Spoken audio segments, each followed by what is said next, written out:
What is up, jabronis? JJ back here again after our little college football video. Now talking a little NFL. I'll go through each game briefly, give you a few best bets, favorite bet I like for Saturday, favorite bet I like for Sunday, and yeah, let's talk through some of these games. So, for starters, Saturday, first game on Saturday, Raiders-Browns. I will be honest, I don't think it requires me to cover this game at all. This game is a COVID nightmare for the Browns.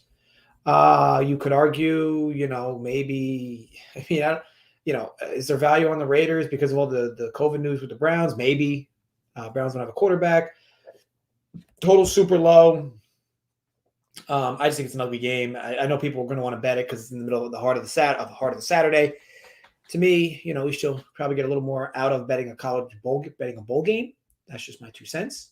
But yeah, I'm not even going to touch on the game. I think there's a lot of different narratives there where I just don't want any piece of it. Let's talk on Colts Pats because this will be a best bet for me. Colts team total first half over. Now I got this 10.5. I'm seeing 12 now at FanDuel. Let me just see what DK has. Halves. First half team total. Okay, so Colts first half team total is 10.5 minus 115 DK. And it's 12 FanDuel plus 100. I'd argue they're the same number. So, best bet Colts first half team total over 12.5 plus 100 FanDuel. But again, 10.5 is available as well at DK minus 115. I obviously be very weird for this team to land on a number between 10 and 12 for the first half. 4 field goals, I guess. But 1 touchdown, 2 field goals, or 2 touchdowns from the Colts in the first half. Now, here's why I like this bet. It is very difficult to warrant the Colts, or very, very difficult for you to feel great about the Colts closing this game out with ease. They could. But this Colts team has found a lot of ways to lose these types of games this year. What they have been doing really well is this is one of your best first-half scoring teams in the NFL. I think that's the case because Frank Wright is an excellent scripter of plays. He's done it since he's been here in Indy. He's done it since he was with the Phillies offensive coordinator. His team is really good at coming out with good scripted drives. Used to be really good third-quarter teams as well. But, yeah, some head-scratching things go on with this team, especially when they get inside the 20s, especially inside the 20 of the red zone. This New England defense, this New England team in general to me is very overrated. So, I think it really depends on how much you value what this defense is doing. Yes, this defense has been one of the best in the NFL. Yes, this defense has tremendous athletes in their secondary. I think their pass rush is okay. Their offensive line is arguably the best in football. They keep Mac Jones upright. There's likely points in this game from both teams. I just think that for me, I really like the first half Colts to get over their number.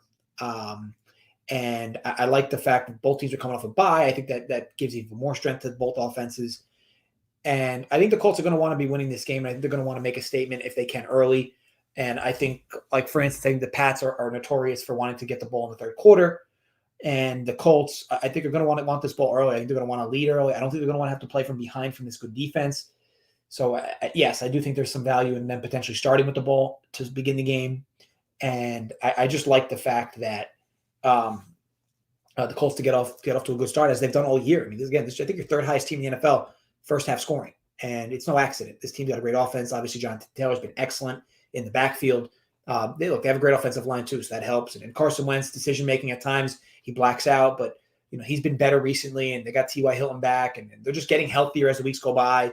Even Jack Doyle, and I just think this is going to be a test for this New England defense. And it's not asking a lot of the Colts, right? I mean, to score 13 points in the first half against this team, it's really not asking a lot. So, like the spot for the Colts offense to get on the board. You can bet them either way. You have the first half of the spread, but I prefer them over their team total. So, call that a best bet for me, and let's move on to Sunday. So, a lot of COVID news this week. A lot of COVID news to sift through, which makes it very difficult to bet. I think right now, if you're making a lot of bets, I think that you're doing so without all the needed information. I think there is a lot of information that's been out. There's still a lot more information to come out in relation to COVID. It wouldn't even be crazy to me if they canceled some games. Like the Philly game's a nightmare. We'll get to that. But the Bills, Panthers. So Yeah, the Bills have been notorious for playing up and down to the competition. This is a big number, but the Panthers, God, Cam Newton is woeful. PJ Walker, or Philip Walker, as he's being called nowadays, is been tough to watch. Just a lot of difficulty around the Panthers situation. And the Bills, while I do think they've been a bit overrated at 7-6, they are no longer overrated.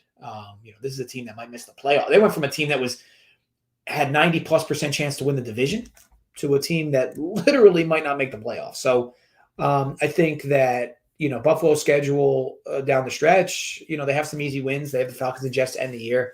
So they likely make the playoffs. But again, it's muddy. It is very muddy. So they need to win this game. And, will this be the type of game to make a statement? I don't know. They've lost a lot of games that they should have won. I mean, they've lost, 3 of their last 4 of their last 6, 5 of their last 7, or 5 of their last 8. Either way, this team's not playing great football right now. And, against the Bucs, I mean, if the Bucs don't hiccup the way they do in the second half, they get rolled. But credit to Buffalo for hanging in there and coming back, and they still ended up losing. But a lot of grit from them. And McDermott's weird things have been happening with him. He's not taking accountability for anything. It's just the franchise is just in a weird stretch right now. It's up easy. That's up spread. So I just think overall, I think you're going to bet this game. The Panthers there's probably value on them at 12, but God, back in Cam Newton or their entire quarterback situation has been a mess. And their defense has shown to have gaps that it didn't have earlier in the year. And Bills likely score here, but again, how much? Because they've been playing up and down the competition all season long. Just going to pass this game. Lions, Cardinals. Cardinals are a big favorite here. Deservedly so. Deservedly so. The Lions. So here's the thing. In this spot, the Lions have typically been pretty good covering these numbers when they're this large. But, this is tough from a talent perspective. Arizona is a lot more talented than this group. So, I think the line's fine. I think that obviously this line implies that Arizona would be like 17.5 if this game was in Arizona, which is also kind of ugly. But overall, this is difficult game to say the least at the current number because, look, if Arizona was 10, I'd fire on Arizona. If this line was, 15.5, I'd fire on Detroit. Right at 12.5 is about right. The total's also probably right, slightly in favor of the over because I do think Arizona is going to get their points today in that game. And Detroit, they've shown some recent life on offense. They've been good on offense recently. And yeah, sure, Dan Campbell makes a lot of head-scratching decisions as it relates to the way this team loses games, but their offense has been better, and they're not playing they don't have much talent either, which makes these things even more impressive. So yeah, this will be another game I pass, and I think that if you're going to bet it, I think that you slightly lean the over. Outside of that, it's not a game I want any part of. What's up, Crypto? All right, so next game up. Jets Dolphins. So I saw in the Print Factory on Wednesday that I like the Jets at 10.5, and I'd wait for more news to come out to see how it impacts it with COVID. It drops to 9.5 with this recent Miami news with people missing. And I think there's some value on the Jets. I don't necessarily love it. I will tell you this, if this bounces that back up to 10 somehow, or for whatever reason on game day, definitely going to be a fire for me on the Jets. I haven't bet many Jets games at all this year. But if this line does get back to 10 with the recent Miami news or COVID news or injury news, Jets at +10 is a definite fire. You could buy the half point, but I don't buy points in the NFL. I think it's, especially if you're going to pay an egregious amount of juice for it, I think it's silly. But yes, I think it's a slightly in favor of the Jets. I think Miami's been good, and Miami's motivated to win, and Miami can very, very much so win 9 straight to sneak into the playoffs, which would be incredible. Could you imagine a world where Miami sneaks into the playoffs over Buffalo? I mean, oof, what a world, especially with the way those teams were 9 games ago. But it goes to the parity that's been in the NFL, right? And I think, like I said, Miami's been good. Have they been great? No. They've been winning the games they're supposed to, which of course matters. Their defense has stepped up. Their offense has been looked okay. But at the end of the day, they're winning games. That's what matters. This is a big number, though. If it's 10, 9.5, I don't love it. 10, I do like it with the recent news. So, yeah, call that a strong lead, 9.5. It'll be a fire if it gets back to 10. All right, so next game. Steelers and Titans. It's going to be a best bet for me. Steelers, money line. -108 FanDuel. Best bet for Sunday at current. And I say at current because there's still a lot of COVID news that's likely to come out. And I'm hoping I don't get banged here with COVID news betting the Steelers at this point. But with the recent news that's come out in this game, it is hard not to like. It is hard not to like the Steelers on the money line. And Twyla, you're in here as well. You're a Pittsburgh guy. What's your thoughts on Steelers here? Because I know you like the Tennessee team total over. I can't mind that because the game could go over and Pittsburgh could win. I have a lot of question marks about this Tennessee offense, though. I know that, they have really struggled with this running back carousel and lack of wide receiver options. Tannehill's been a whole different quarterback. There's just a lot of strangeness in relation to the way this team's offense is ran. And they've been playing decent defense. But, I think Big Ben at home, this team is despite the down year they've had, this team is still in the playoff hunt at 6-6. Very much alive in the playoff hunt, actually. It's a big game for them, and it's a bigger game for them than it is for Tennessee. And not that I'm a motivation guy often, but here's the thing, Troy. You can definitely run between the tackles against Pittsburgh. I agree there. But it's not like Tennessee has all this running back success recently. They really haven't. So, I agree with you. Tennessee can score. And then in that case, maybe you might like the over in the game because I think Pittsburgh gets theirs too. I think Pittsburgh with their little dink and dunk nonsense and Big Ben at home, I think they do enough to pull this game out. Ultimately, to me here, Pitt should be -2.5. And the fact that I get them right on the money line. What has Tennessee shown recently to say that they're a team who deserves – what have they shown recently to say that they're a team that deserves to be a road favorite against Pittsburgh? I think that I agree with you, Troy. I just think with TJ Watt, assuming he's going to play, is he out? He might be out. But if he plays, to me, he's a huge difference maker for this team for obvious reasons. Let me see. Is he going to be out? Let's see real quick. I know he got banged up a bit. No, he's going to play. Okay. To me, he's a big difference to this team and how they get pressure. He's not as big a deal as Chris Jones is to the Chiefs, but he is a big deal to this team. And again, obvious reasons. But I agree with you, Troy. I think Tennessee, it could very well get theirs. I just think that this is a team I've watched recently, and woof, this team can't get out of their own way. Jacksonville, for them to only score 20 in that game, opportunities were plenty for them to score in that one. The fact they only landed on 20 is kind of scary. But I do agree also with you, Troy, that all this recent Tennessee play is likely why this line is what it is, and maybe that's why there's some value there. I know Julio's back, but Julio was back last week, Troy. It's not like Julio wasn't playing last week. He was in there last week. You said A.J. Brown? A.J. Brown being back would be somewhat news to me because I think he was on the IR a few weeks back. But he might be back. I know Julio's back. So I still see A.J. Brown in the IR. Maybe they released him. I don't know. But I do think that and that's the other thing. Pittsburgh's O-line sucks. But Tennessee's D-line sucks. Tennessee D-line gets no pressure. So I just think it's a decent matchup for Pittsburgh, all things considered. I know the market's relatively down on them with good justification. But I think at home, you get a better showing from the team that needs to win more. And, here's what I know. I know Pittsburgh's well coached. And I know that Tomlin doesn't want to have a losing season. So I would expect their preparation to be there. And I just expect you to get a better version of Pittsburgh this week, but time will tell. Okay, so let's move over to the next game. Thanks for the perspective, Troy. I appreciate it.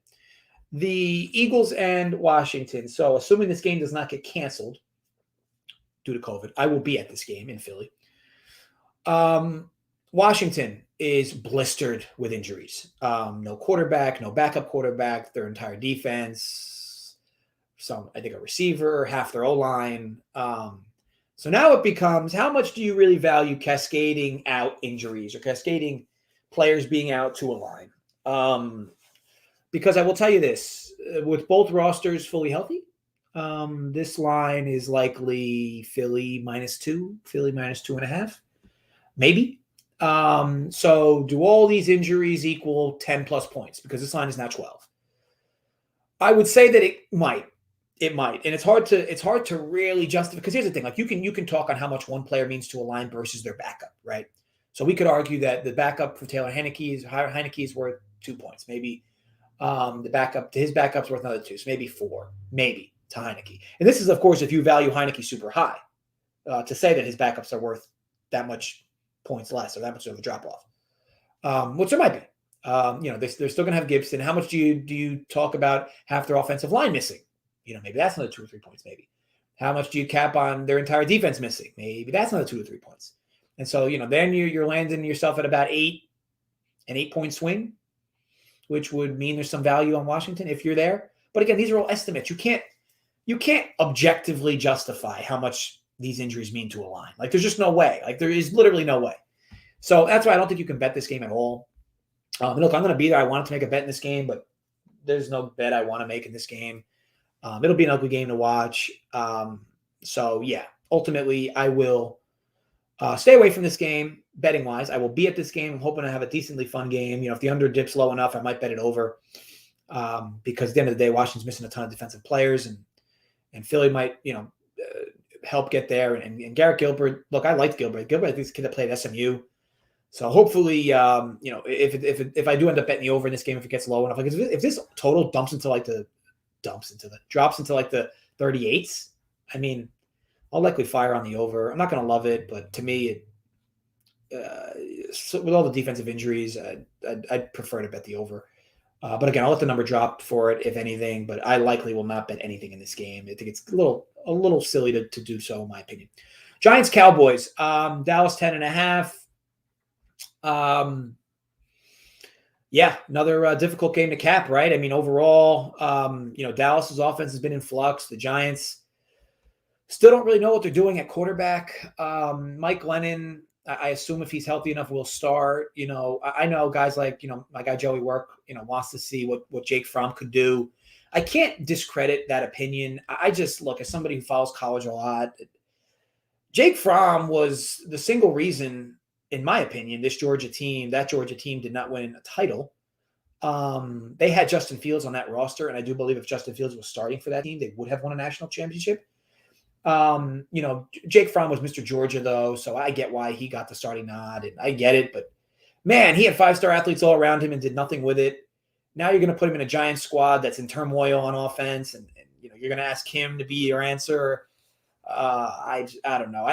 If Jake Fromm lacks good arm strength, like he's not mobile, it's just, don't get me wrong, a decent quarterback at a college level, but man, it's tough. I do agree with you, Scott, that the under would make sense because a lot of reasons, right? I think that Dallas's offense has been in shambles. If there's one thing you'd say it's been decent with the Giants, it's been their defense, been a bit underrated. Even last year they were underrated.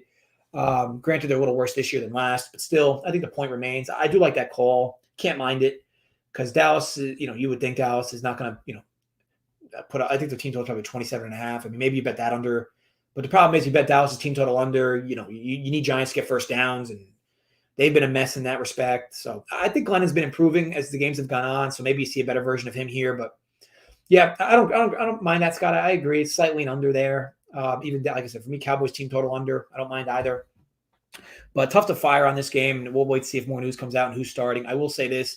If Mike Glennon starts, there's a good chance I bet the 10.5 with the Giants. If they start Jake Fromm, I'll likely just stay away from the game entirely. So just my 2 cents. Okay, next game up. Jaguars Texans, really ugly game. And Urban Meyer got canned, which is so rare. Is so rare at this level to happen. Like in the NFL, your first year as a head coach, even if you go 0-16, you could argue that you're doing things to, rebuild a team. And yeah, you might have lost every game, but from a morale perspective, there's certain things you want to do or not do as it relates to the future success of your team. And, you're going through the motions, and him being a college coach, I think you give him a little extra wiggle room. But man, it is hard to look past all these outside issues with this program right now. Like, I'm saying program like it's college. This team right now, like, man, I mean, all the outside news with Urban Meyer calling his kickers dipshits and whatever he thinks is appropriate to do around women with his fingers. It's just a really weird situation. And I don't blame Jacksonville at all for canning him. He definitely should have been canned. he's becoming a complete nuisance. And the shame of it is like before this year, like I had a tremendous amount of respect for Urban Meyer as a coach. This dude is an elite college coach, elite. He had Florida as the best program in D1 for a few years. I think they lost to Bama in one of those runs, but with Tim Tebow and what he was doing there, and I think Urban Meyer I thought he was at Utah State for a bit as well. He was a winner everywhere he went in college, and then left college for a few years to I think he said to clean up some family stuff or spend more time with his family, and then comes back to Ohio State and crushes there first year right off the bat. So yeah, I mean it is interesting to see how the whole situation played out with him here in Jacksonville. A well-deserved firing. I'm sure it's good for Jacksonville fans. And isn't it interesting, right? So he gets canned, and all this Jacksonville money now all of a sudden starts to pour in. So, I mean, what do you even make of it all? Look, I'll tell you this. I think it's hard to lay 5 points with Jacksonville. I don't care who their head coach is. Now, you could make the argument that this team couldn't stand playing for Urban Meyer. And now with a new regime, now you might get this team's effort levels to be higher, maybe. But who knows, right? I think people said this about John Gruden, right? When he left Oakland, and I won't talk on, all the other stupid nonsense he was doing in relation to the emails and whatnot. But the Raiders, since he's left, have been in turmoil. It's like the elephant in the room. Like no one's talking about what happened to the Raiders since Gruden left them. They've been terrible since Gruden's left them as a head coach. And I'm not saying, the next man up for Meyer's going to be terrible. I'm just saying that they could look worse, I guess. I mean, it's hard to believe. I mean, the Raiders at least looked kind of good when Gruden was there. I mean, Urban Meyer, they have not looked good with him. So I just think there's a lot of narratives here. And I don't know if the narratives outweigh the analytics. This Jaguars team has not been good. And, like I said, maybe you get the best effort from the Jaguars here, and maybe it's worth it laying the points because the Texans are terrible. And if Urban Meyer was holding this team back, I agree that maybe there's some value in the Jags even at 4.5. But I just think you want to really bet a game with the two worst teams in the league this week. I mean, maybe, but not for me. Or two of the worst teams in the league. Yeah, again, not for me. And I'll just simply pass on the spot. So let's move on. Broncos, Bengals. So the Bengals are a team I've gotten right a lot this year. I feel like I've had a good read on them. I've always been a Joey Burrow guy. I loved him at Ohio State all year long. I felt Ed Orgeron is a below average D1 head coach. And don't get me wrong, he's a fun dude, right? But he is a below average head coach that happened to strike gold with Joe Burrow. Reminds me a lot of the Gene Chisholm with Cam Newton. Gene Chisholm, I think I have that name right. The Auburn coach from years ago under Cam Newton. A guy that failed at multiple levels at D1, but had one miraculous year where he had by far the most talented player in the country in Cam Newton, and Cam Newton just kind of carried that team to a championship. I think Ed Orgeron had had a lot of good things happen around him that year. I mean, he had that team was filled with NFL caliber players. I mean, look who's in the NFL now that was on that team. And Joe Burrow, like I said, me being a Joe Burrow guy, I like a lot of what I've seen from him. Even that year, I mean, what they were doing SEC teams with him there was unbelievable. I can't say what happened in the SEC, call it 15 years ago and beyond, but that was the best statistical season I've seen from an SEC team ever, what they did. And I think it shows a lot to show how good Joe Burrow is. And look at that, Justin Jefferson, and you have Jamar Chase and Clyde Edwards-Helaire and Randy Moss's kid as a tight end who's been injured, but I think now he's on the Bengals as well. Then you had studs in that deep. Like it was just, they had so much caliber of talent, and credit to Orgeron for the recruiting aspect. But man, I think that Burrow was making him look good. And to this credit, I think Burrow's making what's his name? Zach, what's the Bengals coach name? Zach, I guess I'll have to. Zach Taylor. I have a little brain fart there. And I think he's made them look better. And I think overall, this team's been a team I've gotten right a lot this year. This spot, not a great one, though, for Cincinnati. I'm not going to target them, and I'm not going to bet this game, but this is not a great spot for the Cincinnati offense. So Joe Burrow this year has thrown a lot of interceptions. I think he leads the league in interceptions, and he's done that because he's he's been having issues reading the disguises defenses have been throwing at him.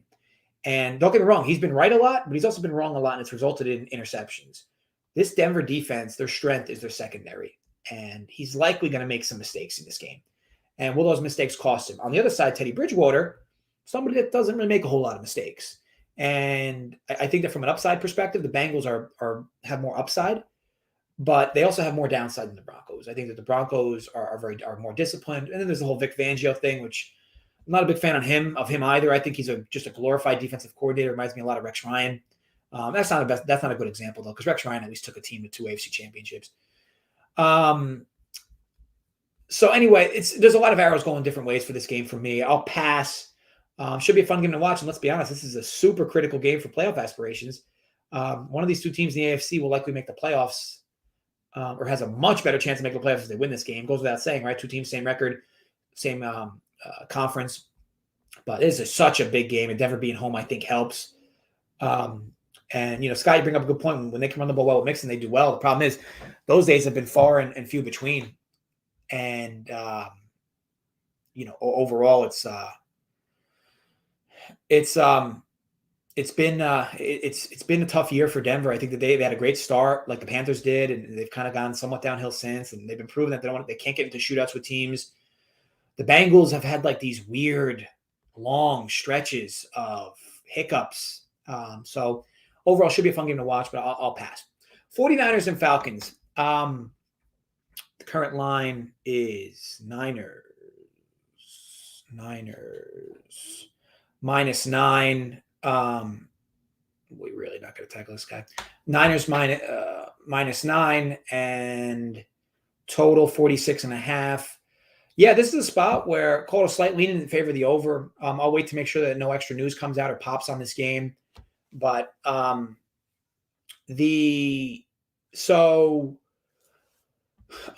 Francisco is one of the best pound-for-pound offenses in all football, believe it or not. This team on a yards per play perspective is your best running team in the NFL. It just seems like they can play musical chairs back there with whoever they want at quarterback. At running back, and the offensive line and the schemes are excellent.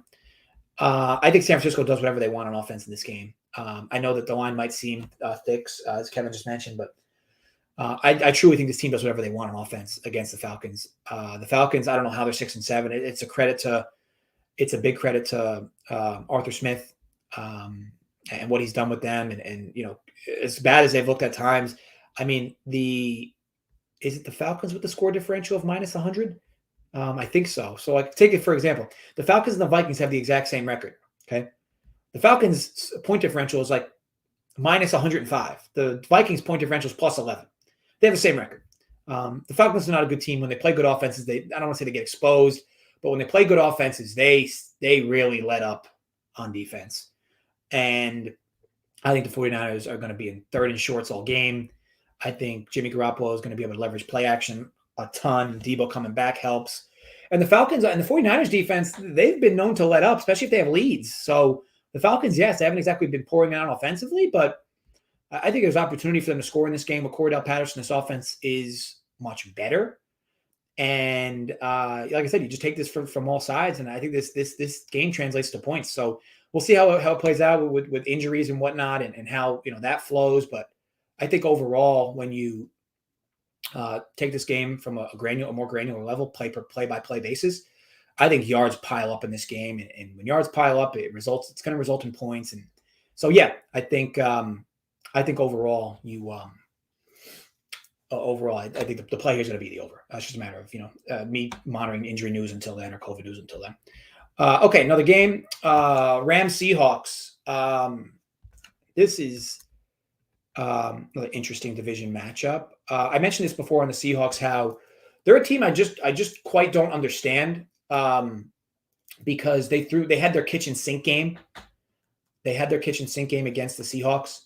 Against the 49ers a few games ago, where they threw everything out at them in efforts to win when they were like 3-8. And it made no sense because the weeks prior, they were punting on 4th and shorts from their opponent's 40. And then against the 49ers with 8 losses, then that's when they decided to start, trying to turn their season around. Just super odd. I have a lot of coaching question marks about this team and this offense. But Russell Wilson and this offense are finding their stride with the run game as well. And, I think that the Rams also have, some COVID issues. The Seahawks are starting to have COVID issues of their own. I think that the only thing I'll say here from a narrative perspective is this game. This Seahawks team has all the life in the world they need. Okay, it is very realistic for this team to end the year 9-8 and sneak into the playoffs. Because look, they win this game, next 2 games, home against the Bears, home against the Lions, and then what? They're at the Cardinals end of the year, where they enter that game on a 5-game winning streak, and a win like gets them into the playoffs. So for me, this team's heavily motivated. I like the 4. I prefer 4.5. This might be a game I tease up to 10.5. But again, I can't stress this enough. This week in particular, you have to be careful on games you're choosing to bet early, because you're vulnerable to get snagged by COVID news. So I think if there was ever a week where you were going to hesitate to bet games early versus late, I think this is the week. And I think the Seahawks are a very live tease spot to 10.5, assuming everything stays as is. So we'll see how that plays out or how that transitions, but those are my thoughts there. All right, so Packers-Ravens is another game difficult to talk about. Ravens are blistered with injuries, COVID news, whereas the Packers seem like they're okay, I guess. The line keeps moving for obvious reasons. Real tough to like. Tyler Huntley looked good, but, what does that really mean, or what did that really mean? This is so difficult, right? I think from all spots here to love anything about this game. You can lay 6.5 on the road at Green Bay, but Baltimore's well coached. So just a tough spot overall. I think if you're betting Green Bay now, being late to the party, I just think you're not doing yourself a disservice, but I think you're not betting how you're supposed to be betting. Like, you shouldn't, like, Green Bay laying 6.5 in this spot. I don't care how many injuries there are for Baltimore. It is not how you win betting sports. And yes, there's going to be a lot of people out for Baltimore, but again, how do you objectively weigh that? So complete pass spot for me, spread in total, and may the odds be ever in your favor, however you decide to bet that game. Okay, Saints Bucs Sunday Night Football. Yeah, interesting enough here, right? So the Bucs' 2 kryptonites have been under the Brady regime. The Bucs' 2 kryptonites have been what? The Bucs' 2 kryptonites have been primetime games and the Saints. And both those worlds collide here in Tampa on Sunday night. Now, the problem is the Saints are going to have to run the ball with success, which no team seems to do that against Tampa. So if Sean Payton's going to be not coaching the game with COVID, but I guess the good part, as far as betting wise, the good part to there is he's probably had this team prepared enough for the game already, you would think. And I would assume you hand off the reins to the other coaching staff for the game. And yeah, I mean, Brady's been incredible, been great at home. In primetime, though, this team has not been excellent. The total at 46.5 feels light. Maybe it's just me, like a Bucs total that's at 46.5. I mean, I know the Saints aren't scoring these days, but man, that is awfully light, it seems. I'll wait on this game to see what more news comes out, and we'll play it by ear in that respect. But man, it is tough to love anything about this game right now. There's just a lot of narratives that aren't in Tampa's favor, and analytics wise, maybe there's some value on the Saints, but the Saints recipe to success is running the football. And you don't run the football. Well, right now their recipe to success is running the football, and you don't run the football against Tampa. So I'm interested to see how this game plays out and what news extra comes out, but ultimately I'll pass the game for now. Maybe I'll play a derivative or a player prop, come Sunday night, depending on the extra news that comes or pops. Last but not least, Bears Vikings. Obviously, my Vikes here travel on the road to play the Bears in a must-win game. Yeah, I feel like I've been the Vikings whisperer this year. I've gotten a lot of their games right, and actually, I think I'm like 8-1 betting on Vikings games this year. So, yeah, I've gotten this team right a lot, and this is a primetime spot for Kirk Cousins. Or 8-2 betting the Vikings games, because I know I actually lost the Pittsburgh total. That's right. So 8-2. Vikings play the Bears this week on a primetime spot, which we know is not exactly Kirk Cousins' bread and butter. So what do you make of it, right? How do you cap it in that end? So you woof. Here's what I like. I think that once again, assuming the Bears don't have a lot of injury news, assuming they don't, I think you can go to the well and bet the Bears over their team total again. I think that, it's been a bet I've done with Justin Fields back and this team healthy. I don't know, I know that they're dealing with some coaching protocol issues. I don't know if they're dealing with anything on the offensive end, like actual player wise. I see a lot of players questionable though. So I don't know if that's a COVID thing. I don't know what that means right now. I'll dig deeper into this game. But with Justin Fields at quarterback, this team has had a lot more offensive life. So again, just like I've been saying all video long, I hate to be a broken record. You really can't fire on bets like, without having true COVID news. Like it's very difficult. And, God bless the folks that are doing it. But, at the end of the day, you want to put your money in with the best. You want to put your chips in and your money in with the best hand. And man, there's a lot of volatility right now in the NFL. So I'll wait on this game as well. Initial lean, yes, Bears over their team total. Their team total is probably, I don't have it in front of me. Let me actually pull it in front of me. Because their team total is probably going to be like 15.5-ish, 16.5, 17. So let me see. So it's 19.5, which I'd argue is very similar to 17 anyway. And this has been a number that they've been going over recently with Justin Fields in the mix, and he's been a big play guy. He's been hitting his deep throws. He's been keeping plays alive, and he's made some extreme improvements, whether you credit Nagy, the offense, him, just Fields in general, from a continuity perspective maybe. So, yeah, I'll see how more COVID news plays out and what it impacts or not. But and I know the Vikings defense has been super susceptible, and so we'll see how it goes. But I think petting exacts, I think you can go. I think you can go overall. Bears team total over. Again, wait for your news, but I think that'll be a decent spot. Okay, crypto. All the coordinators are out. I don't know. Again, how much does that actually impact the line? Who knows? I like that spot, Troy. I think the over makes sense. That's part of the reason why I like the Colts over their team total first half. I think over in that game makes sense. I did, Troy. I like for that over 62.5. That was at FanDuel, or was it 62.5? Yeah, it's 62 or 62.5. I like that spot, Troy. Okay, so that wraps it up. I gave you a best bet with the Steelers money line. Look, I'd love to sit here and tell you I have 100 bets I made. I didn't. I bet Pittsburgh earlier today.